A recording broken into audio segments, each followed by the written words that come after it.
He was one of the bad boys of the Tudor regime, a man who made a remarkable climb from comparatively humble beginnings to become one of England's only dukes, all whilst leaving a slew of marital chaos in his wake.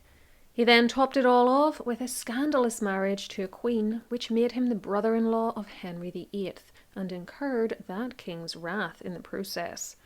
Yet Charles Brandon, Duke of Suffolk, was a great survivor who kept his head on his shoulders even as many others who'd done far less to deserve it lost theirs. So how did he do it, and why do I not like him very much?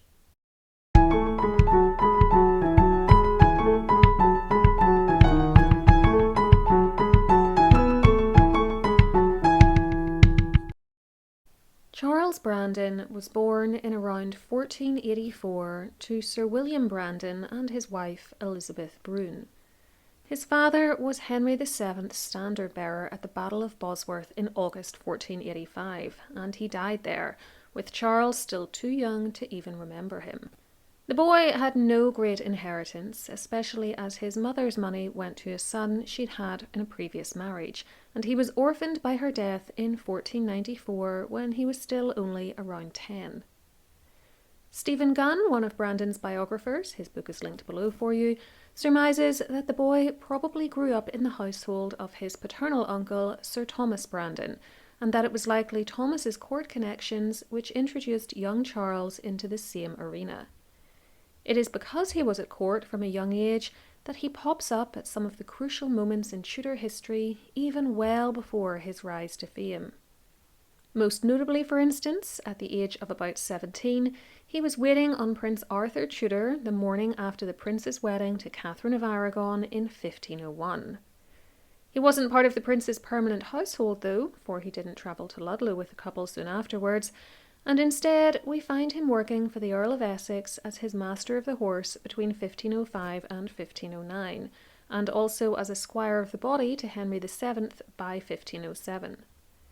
Some of his family members were on the then Prince Henry's staff, and by the time the prince became Henry VIII in 1509, he and Brandon were good friends, despite Brandon being 7 years the king's senior and not having enough money, £40, to even qualify for a knighthood. He was starting to receive great gifts from his royal patron though, including clothing, and their friendship was to last a lifetime, becoming the longest personal relationship Henry VIII would have with anyone. Something the two had in common was a love of jousting. Brandon was a member of Henry VII's Company of the King's Spears towards the end of that reign, and that membership continued into the son's time on the throne. He is often to be found in the lists of men at tournaments, such as the jousts held to celebrate Arthur's wedding in 1501, the coronation jousts of 1509, and the tournament held to mark the birth of Henry VIII and Catherine of Aragon's short-lived son, who was born and died in 1511. See my video on that baby's short life to learn more. Brandon would even compete against the king, but as Gunn says, he had the wit to let Henry win. Charles served in both a naval and military capacity too, though that part of his career got off to a rocky start when he saw the ship of one of he and the king's close friends, Sir Thomas Knivet, destroyed during an engagement with the French in 1512, with the loss of nearly all on board. The following year, one of he and Henry's other friends, Edward Howard, also died at sea. This left Brandon as the king's closest companion, and it showed in the manner in which he was treated, being allowed to dress almost as well or even as well as Henry himself. He also began to accumulate titles. In 1512, he was knighted. The following year, he was made a Knight of the Garter, and very soon after, on the 15th of May 1513, he was created Viscount Lisle. This last creation was tied to Brandon's already messy marital career and tendency to mistreat the women in his life, something else he had in common with Henry VIII. He was contracted to marry a woman named Anne Brown, and in 1506 she became pregnant with his child. A marriage contract plus consummation should have made that union unbreakable, but Brandon succeeded in dumping them both and instead married Anne's aunt, Margaret Mortimer, a woman about 2 decades older than him. He then began to sell off her lands, and once he'd done that and had Margaret's money, he annulled the union and went back to Anne, who he wed in 1508. They had a daughter called after her mother somewhere between 1506 and 1509, but it seems unclear if this is the child that Anne Sr. was pregnant with in 1506. Another daughter, Mary, was born in 1510, and Anne Brown died soon after, leaving Charles free once again. He now became engaged to his ward, who happened to be the 8-year-old stepdaughter of Sir Thomas Knivet, the friend who died in the naval disaster in 1512, and whose widow died soon after. This little girl, called Elizabeth Grey, was Baroness Lisle in her own right, and a substantial heiress, and that's why Brandon was created Viscount Lisle in 1513. There were also 3 illegitimate children, though the dates of their births are unclear. It is this kind of behaviour that makes me dislike Brandon as an individual, and as we'll see, he didn't improve with age. For now, his ascent seemed complete. He'd already been granted a whole series of lucrative posts, such as Master of the King's Horse and one of the King's Councillors, to give just 2 examples, which brought him a serious income, and his place as royal favourite was cemented on the 1st of February 1514, when, after a successful military campaign in France, during which he took part in the siege of Tournai, he was created Duke of Suffolk, still aged only about 30. It was a remarkable achievement for the boy who had come from what were really quite modest beginnings by aristocratic standards. It is little wonder, then, that contemporary Tudor historian Polydore Virgil wrote of widespread shock at the appointment, while famed scholar Erasmus said that Brandon was like a drunk stable hand, whose new position didn't hide what he really was. Brandon was referred to as a second king by foreign diplomats, and there were rumours that Henry had ennobled him in the hopes of getting him married off to Margaret of Austria, Regent of the Netherlands and an early mentor of Anne Boleyn's. Charles and Margaret had met and flirted during the campaign of 1513, with Brandon even stealing a ring off her finger as a love token, but she had no intention of marrying him and quickly demanded that all such rumours be squashed. Gunn also points out that Henry needed a new Duke of Suffolk to rival one of his Plantagenet relatives, Richard de la Pole, who was living in exile on mainland Europe and claiming that title. Whatever the reason, the king had raised him high. Yet barely a year later, Brandon would push his friendship with Henry to the extreme by going after an even bigger prize than Archduchess Margaret and doing something incredibly reckless.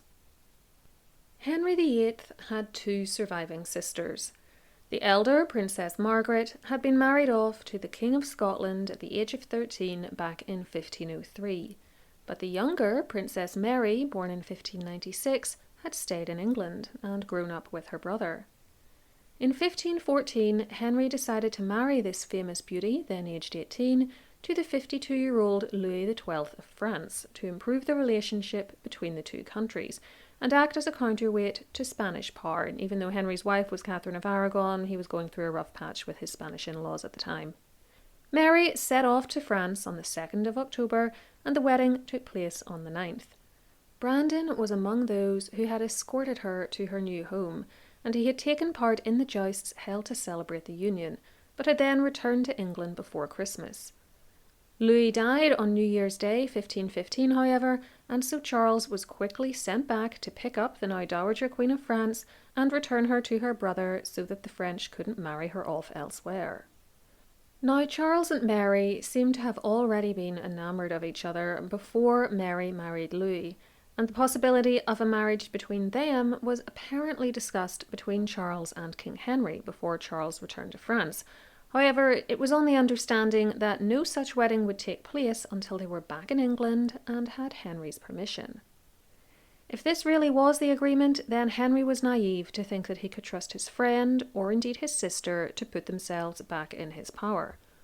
No doubt they mistrusted any promise he might have made that they would be allowed to wed, and Mary must have been worried that she'd be sold off to some other disagreeable, decrepit old husband in some far-flung part of Europe if she remained a widow. She was Henry's only diplomatic pawn at this stage after all, as he had no living children at this point. Instead of waiting and taking their chances, they therefore married in secret in Paris in the middle of February, with the support of the new French king, Francis. Henry was livid. Brandon claimed that he had only gone through with the marriage because Mary had forced him to through emotional blackmail and with many tears, but I don't believe this for a second, and I doubt Henry did either. I'm sure there was much crying when he dumped Anne Brown, leaving her pregnant and ruined so that he could marry her much older aunt, and plenty more when he dumped the aunt after taking all her money. Neither stopped him. This is not a man who was moved by the plight of the women in his life. He married Mary because, as the Dowager Queen of France, she was filthy rich thanks to the massive jointure she was going to receive from the French, and because she was young and beautiful and would make him part of the English royal family, with his children in line for the throne. I don't doubt that he was fond of her at least, but I wouldn't say deep and abiding love was the motivating factor in this third marriage. Charles always looked after Charles, and this is no different. When we get to his final marriage, you'll see the same type of behaviour, but that's for later in the video. For now, let's stay in 1515. The couple returned to England in April, and with the intercession of men like Thomas Wolsey, another of Henry's great favourites at this time, Charles and Mary were able to mollify the king. It came at a heavy price, though. The monarch took all the jewels that Louis had given to Mary, as well as half her dowry and £2,000 per annum for 12 years out of her French jointure income, though some of this was accepted as paying off £5,000 Brandon already owed his new brother-in-law. Charles had to surrender the wardship of his former little fiancée, Lady Lisle. She died in her early teens, by the way, and he and Mary accepted a bond of £100,000 to stick to the agreement. I can't emphasise enough how much money that is. It was astronomical. The Duke and his new wife, who was always called the French Queen, never the Duchess of Suffolk, were publicly married in England on the 13th of May, and King Henry and Queen Catherine attended. Brandon had been granted large swathes of the de la Pole estates just before his marriage, and the need to secure his control over them and fill them out by buying up other parts of the estate which he hadn't been given now provided a good and legitimate excuse to step away from court life, go to East Anglia and let the furore around his marriage settle down. After that, he and Mary travelled around Norfolk and Suffolk. Their first child, a son called Henry after his royal uncle, was born on the 11th of March 1516. Their daughter, Lady Frances, arrived on the 16th of July 1517, then Lady Eleanor between 1518 and 1523, and another Henry in 1522, because the first boy had by then died. You'll recall that Charles also had the two daughters from his marriage to Anne Brown, who we'll hear more about later. Gunn makes a couple of interesting points about this marriage which I think are worth bearing in mind. First, Mary outranked her husband and was often paid greater attention and compliments by those around them. Local dignitaries were known to send her gifts and make visits to her, and not him, for instance. This was a very unusual setup for a 16th century marriage, and no doubt grated with Charles. Second, their dependence on her French income was a political liability, which meant Suffolk couldn't really be trusted to give impartial advice when it came to dealings with that country, nor was he particularly useful or trustworthy as a diplomat to France anymore, as his loyalty to English above French interests could not be guaranteed.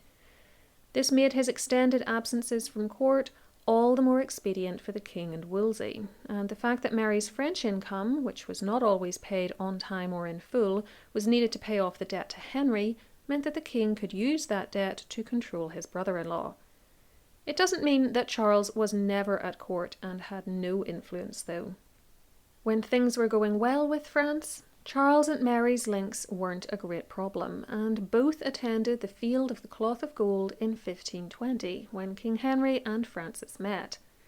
Brandon continued to joust with the king whilst at court, was shown great favour by Henry, and was involved in other foreign affair activities, including meeting and entertaining envoys.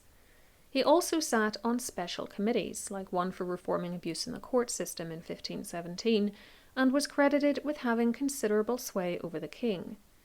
In short, he was more of a courtier than a politician, but he could be very effective at both. In this way, the years passed. As Charles and Mary welcomed their children, he tended to his estates and was sometimes at court and engaged in political affairs. In the autumn of 1523, he was sent to head up an army in France. Relations had soured between the two countries again, but thanks to failures by England's allies, plus financial problems amongst those allies, which meant they couldn't provide the support they'd promised, and a bout of bad weather, the expedition was a failure. Suffolk had made competent command decisions, though, and was not blamed for the disappointment when he explained the situation to Henry. When he was at home in England, he continued to spend significant periods away from court on his estates, but he was in London frequently enough, and on the 10th of March 1524 nearly killed the king during a joust when Henry forgot to put his visor down and Suffolk's lance splintered into the monarch's helmet. Henry did not blame his friend and brother-in-law for the incident, but it's interesting to speculate what might have happened to the Duke if the king had died, especially given that his own son's proximity to the throne could be seen as a motive for murder. That son, another Henry you'll recall, was created the Earl of Lincoln in 1525, and was then the only legitimate grandson of Henry VII, born and bred in England. Though, as I mentioned earlier, his mother Mary was Henry VIII's younger sister, not his elder, and so Margaret's son, James V, King of Scotland, potentially had a better claim. Suffolk's elder daughter Anne, from his marriage to Anne Brown, was married off to Lord Powis by March 1525. His younger, Mary, was married to Thomas Stanley, future Lord Monteagle, in late 1527 or early 1528. He also sought to secure a future bride for little Lord Lincoln in 1527 by purchasing the wardship of a wealthy but still very young heiress named Catherine Willoughby, who had been born in 1519. More on her later, as she's going to become a crucial part of the Duke's story. As for his own marriage, he and his wife were often apart. The French queen suffered frequent bouts of ill health, and the days of them claiming theirs was a great love match were well and truly over. Their last child was born in 1522, remember, when Mary was still only in her mid-20s. Charles did make sure, though, to secure a papal bull in 1528 declaring that this marriage was valid, a wise precaution in light of his messy marital history. I'm sure Henry VIII wished his own marital woes, which were just starting in earnest at around that time, could have been so easily resolved.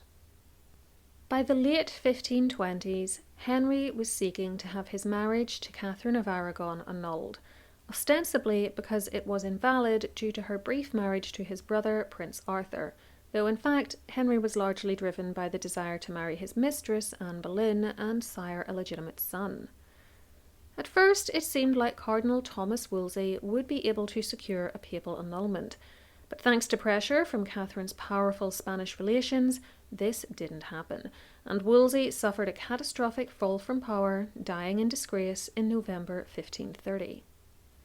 Stephen Gunn rejects the idea that Suffolk initially engaged in or promoted attacks on the cardinal, though, saying that he only came out against him when Henry himself was very clearly criticising his former right-hand man, and noting that Brandon was never enamoured of the Boleyns, though he worked with them when necessary, and he and his wife actively disliked Anne, who had briefly been Mary's lady-in-waiting in France, and yet now increasingly outranked the former queen. There was a rumour in 1530 that Charles had been spreading a story that Anne had had a prior relationship with the poet Thomas Wyatt that made her unsuitable to be queen. Whether that was true or not, Suffolk certainly had a frosty relationship with the king's beloved, and resented his missions to go see Queen Catherine and make her life more difficult. In short, he was against the Boleyn marriage, just not in the kind of very loud public way that might have imperilled his life. As for his religious beliefs, while raised a Catholic, here too he seems to have been flexible enough to go with the flow and raised no major objections as Henry got the English Reformation underway. As you probably know, Henry got what he wanted. By early 1533, he was rid of Catherine and married to the newly pregnant Anne, giving Charles and Mary a new sister-in-law to deal with. Brandon stayed not quite on the fringes of the action between the late 1520s and the mid-1530s, but nor was he in the heart of it, for his attendance at things like council meetings and even court was quite erratic.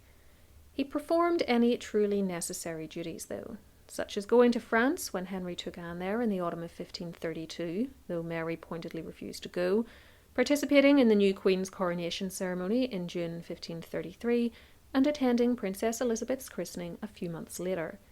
Yet he was never a key advisor in the way that Thomas Wolsey or Thomas Cromwell were, and this strategy, whether driven by laziness or intelligence, probably helped him to survive, as Henry became increasingly tyrannical. As Gunn also points out, Henry's continued lack of a male heir made Charles and Mary's son, Lord Lincoln, an attractive potential candidate for the throne, so it was worth staying on the king's good side. Henry wasn't the only person to get a new wife in 1533. Mary, Queen of France, Princess of England and Duchess of Suffolk, died on the 25th of June that year, at the age of just 37. Charles responded with a shocking lack of sentimentality, for barely 2.5 months later, on the 7th of September, the day Elizabeth I was born, and at the age of about 49, he married his 14-year-old ward, Catherine Willoughby, the girl who had been intended for his son, the Earl of Lincoln. The following March, Lincoln was dead too. The loss of Mary and their son seems to have weakened his relationship with the king, for Henry forced Charles into surrendering large swathes of land and manors to him in 1535, whereas previously his brother-in-law would never have been so harshly treated, barring the fines against him for marrying Mary back in 1515. It also meant that Mary's French income dried up, and Charles was no longer so invested in a calm Anglo-French relationship. Still, despite the strains with the king and the altered finances, there were other reasons to be happy. For Brandon and his new teenage duchess had 2 further boys in 1535 and 1537 to replace the 2 he had lost by Mary. They were called Henry, this was Charles's 3rd son by that name, and Charles. As for his daughters by Mary, Lady Frances was married to Henry Grey, Marquess of Dorset in 1533, and Lady Eleanor married Henry Clifford, Earl of Cumberland in 1535. Regarding Charles's much older daughters from the marriage to Anne Brown, Lady Powys's marriage was a disaster, and she ended up leaving her husband, who had already taken a mistress, for a lover in 1537. Charles was very unhappy about the whole thing and cut this daughter out of his will. Lady Monteagle's husband was in frequent need of financial bailouts from his father-in-law, while Lady Mary herself would be a lady-in-waiting to Henry VIII's 3rd wife, Jane Seymour, and died sometime between 1540 and 1544, before her father. Before we get to the final act of Charles's life, if you're enjoying this content, please give the video a thumbs up and subscribe to the channel with the notification bell switched on so that YouTube lets you know when I upload. You can also find me on Patreon, where you can get bonus material including early access to ad-free videos, mini podcasts and blog posts, plus my back catalogue of bonus items. This week, my upper-level patrons are getting my review of Gunn's biography of Charles. Finally, I have an Amazon storefront where I've gathered together recommendations for history-themed books, TV shows, movies, and other items. Both are linked in the description box below for you, as is my Instagram account. Thank you too to those of you who donate to the channel using the thanks button underneath videos, as your generosity is always greatly appreciated. By the late 1530s, much had changed at Henry's court. Catherine of Aragon died in January 1536, removing a potential source of friction with the king. Then Anne Boleyn fell from grace and was executed on trumped-up charges of treason, adultery and incest in May that year. Suffolk was not directly involved in destroying her, but once the wheels were in motion, he oversaw her trial, was present at her death, and benefited financially as some of her jointure lands were given to him. He also got along better with the family of her replacement, Jane Seymour, than he had with the Boleyns, so this turn of events can only have been a win from his point of view. Later that year, the Duke was involved in suppressing the Lincolnshire Rebellion, which was the precursor to the Pilgrimage of Grace, which swiftly followed it. Thousands rose up in protest at the ongoing religious and economic changes that Henry was enforcing on the country, and Charles had to spend months putting the rebellion down and dealing with its leaders. Afterwards, the king ordered him to make Lincolnshire his main residence, to better enable the Duke to control it on Henry's behalf. By 1538, the 54-year-old Suffolk was described as sickly and half lame, but he was still working away for the king. He had had a prominent role in the christening of Prince Edward in October 1537, and shortly afterwards at the funeral of the child's mother, Queen Jane. He attended council meetings, met with ambassadors, sat as a judge on treason trials, was named as Lord Steward of the royal household in 1539, assisted in negotiating the marriage of the king to Anne of Cleves during that year, and met the soon-to-be queen with his wife when she arrived in England that December. Duchess Catherine was then given a prominent place in Anne's household. The Cleves marriage barely lasted 6 months, though, and its collapse also led to the downfall and execution of one of its chief architects, Thomas Cromwell, with whom Charles Brandon had always worked well. Brandon, though, avoided the same fate. He negotiated with Anne to secure a quick and clean end to the marriage. Things obviously went a lot more smoothly with her than they had during his earlier meetings with Catherine of Aragon, and according to Gunn, quote, took care to set up an effective spy system in her household. In the final 5 years of his life, Brandon was highly active in military matters, attending far more council meetings than usual, and being given tasks such as serving as the king's lieutenant in the north for more than a year between early 1543 and spring 1544. His last great hurrah was in the summer and autumn of 1544, when he led the siege of Boulogne, which was captured in September. All the while, though, his health deteriorated, and less than a year later, at 4 p.m. on the 22nd of August, 1545, he died at the age of about 61. He was buried at St. George's Chapel at Windsor. So how had Charles managed to survive being at the Tudor court and even married into the Tudor royal family, where so many others had failed? Well, I think it was a combination of factors.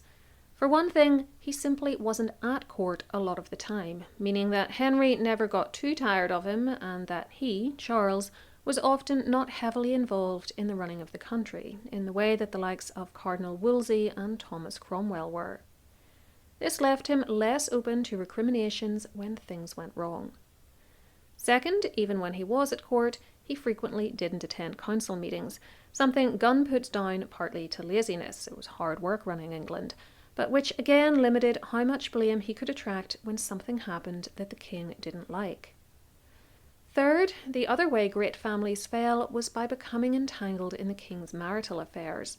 But Suffolk found his way into the royal family not by offering Henry a potential wife, but via a sister instead, and at a much earlier period of Henry's life when he was less likely to dole out beheadings as a punishment. This meant he never suffered the kinds of reversals of fortune that the Howard and Boleyn families did when their daughters fell out of favour. Fourth, he seems to have been good at handling Henry. He soothed the king's ego by letting him win at tournaments, and he filled his coffers by paying huge fines for marrying Mary and doing what he was told, even when it was not advantageous to him. Finally, he was also one of the few people Henry had real affection for.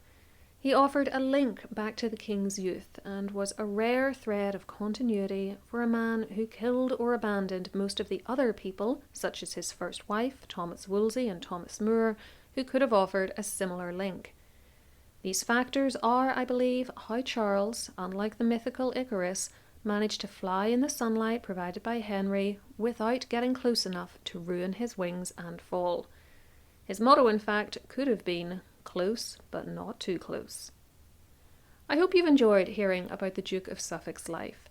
Let me know in the comments what your opinions of him are, and for more Tudor history, try one of these videos next. Whatever you choose, please enjoy, and until next time, keep learning.